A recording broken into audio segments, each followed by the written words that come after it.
the mighty RSO.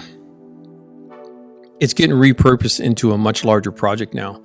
And before I got to that level, though, what I wanted to showcase was kind of a civilian post-war fire department somewhere in Eastern Europe conversation. And maybe they had an RSO from World War II left over in Eastern Europe and decided to incorporate it into kind of the forestry department. That's where the red comes from. That was the intention of it. And then as we get into kind of the next round of this project, including some gunpla, if you will, the colors played really nicely with the future kind of result that I was going to go for. So that said, I put some markings on with some simple tape masks. I spray some white with Mission, and then I do some additional chipping to get this look here, which turned out pretty nice. And this also illustrates kind of the power of this paint. You keep layering and layering it up and doing some cool stuff. But that said, I have some full model tracks from way back, and we're still mourning the loss. We are still in a mourning period. But I take some solid track and I throw them in there to burnish them, get them going. This stuff's pretty strong, so if you want it to go slower, you can dilute the mix and or just pay real close attention to the color change, which happens almost instantaneously. I set those aside to dry, and then I hop on the pigments, which is the main bulk of this video here of really starting the weathering on this project. This is all from live stream work, episode 44, 45, 45, 46, and a little bit of 48, I do believe. And what I'm doing here is just my traditional application of a dry pigment and then a fixer. When we get to pigments, every single time, my advice to you guys is quite simple. Whatever you've painted the model with, that's the thinner you should use for your fixer. This is a Mission Models paint job, so I use some Mission Models thinner to fix the pigments down. What I wanted here, though, slightly different than, say, a combat vehicle or something really fresh playing in the mud, was I wanted really old dirt. I wanted dirt that had been on the side of the model or the subject for a long time, maybe even a couple of years if it's just kind of only used occasionally. Which is not uncommon, especially in construction, civilian type stuff. That's not an uncommon situation. So what I do with that is I get the pigments down dry, and then I go a little bit heavy on the fixer, kind of overdo it. I kind of melt the pigments down a little bit. And what that does, it gives you a little bit more of a caked on muddy look. And then on the outside of the road wheels, I just put a thin layer of the same situation. Again, I overdo the thinner to give it kind of this caked on look to it that it was really kind of trying to achieve with that. And I felt pretty happy with that.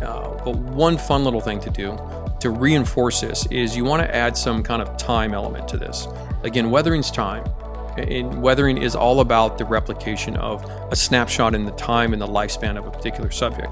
So what I wanted here was just kind of that impersonation of it had been sitting around for a while, and so the mud starts to streak from rain, moisture, etc., and then it starts to collect in on the low end side of things with gravity, and then as you kind of move forward, the machine takes on a specific look from this, which is what I'm trying to replicate here. And then all I'm doing to do that, the technical process, is just a little bit of thinner on the brush, and that's all you do. And it's the same process I used in the Tiger 1 on the side there, on the Tank Art 1, to reinforce this technique for you guys. Super simple, super easy, very effective. When I shifted everything over, and this project is evolving as it goes, I decided that the rusty exhaust that I had done earlier was a little bit too rusty, like too fresh. So we have to age the exhaust a little bit more as well, which is, unarmored steel, really shitty metal, and it's going to get, just blasted by the heat of the exhaust. And so it takes on kind of this pinkish, whitish look if you look at old exhaust pipes. And then what you do to get the final look to it is you come back in with you can just sponge or brush, whatever you want to do, just kind of some dark, crackled, fresh oxidized. As it kind of bubbles and percolates, that metal kind of pops and cracks, and you get these little dark spots everywhere. And that was really the look I was going for. And I think that shift there really helped a lot in terms of just setting this up as a much older vehicle now. And then from there, because we have the interior still not glued in yet, I decided to throw down a little bit of just kind of light to dark, technical showcase here. Throw some dust down, speckle some darks, kind of splatters and stains, because this is going to be the cabin interior, going on decades now. And as you know from how dudes drive stuff around, I mean, these things get pretty dusted inside.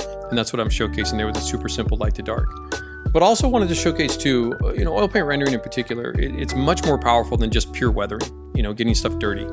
It's its true power hides in this, in its ability to tune your paint job to your specific needs. And this one here is, again, I'm just tweaking it and adjusting things as I go using the various colors on my palette there, which all you do is you match up the paint that you use. I need some red and some whites. But that said, the tracks are now dry a few days later, and I throw down some rust washes and some pigments.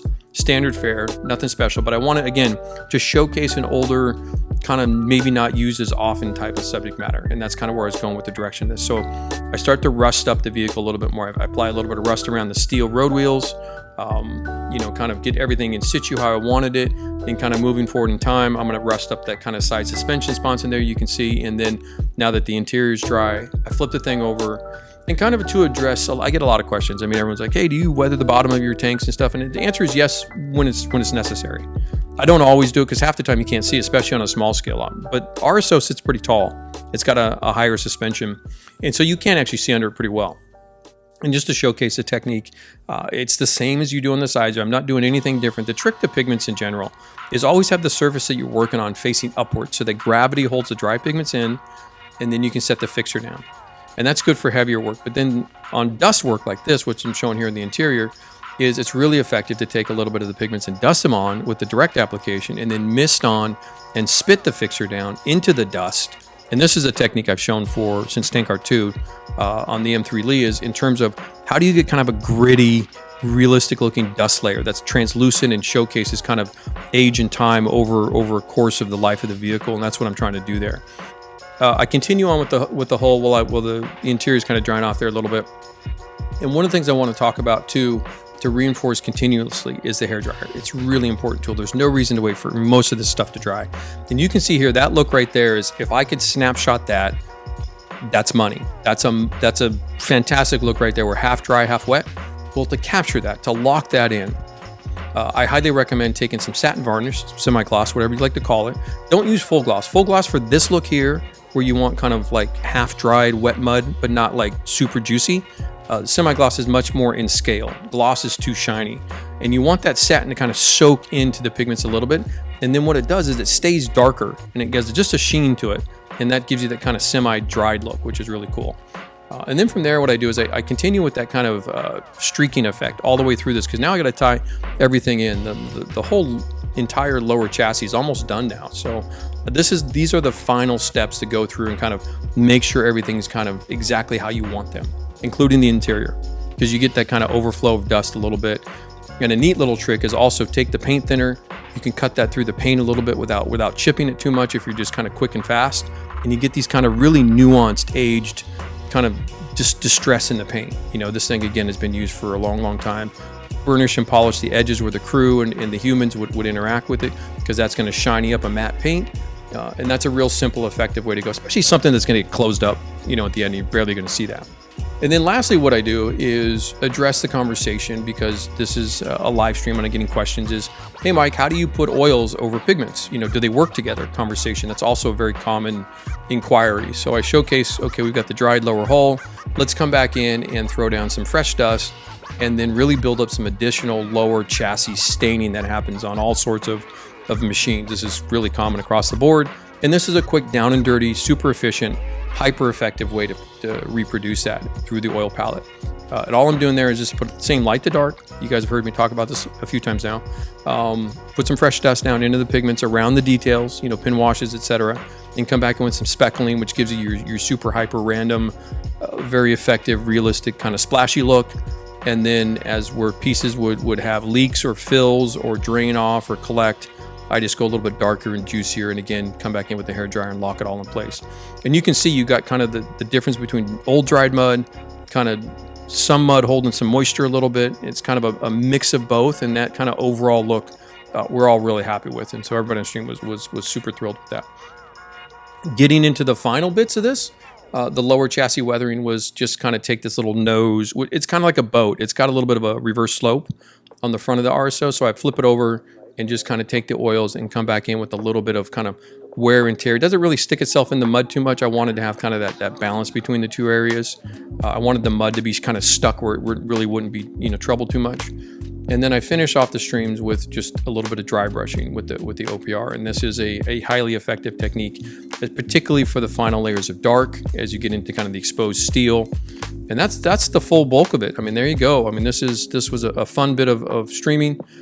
I hope you guys have enjoyed this one. Again, if you're interested in the longer versions, you know, watch the streams or you can hop on our Patreon. Thank you guys for hanging out and support, and I'll see you on the next one. Thank you.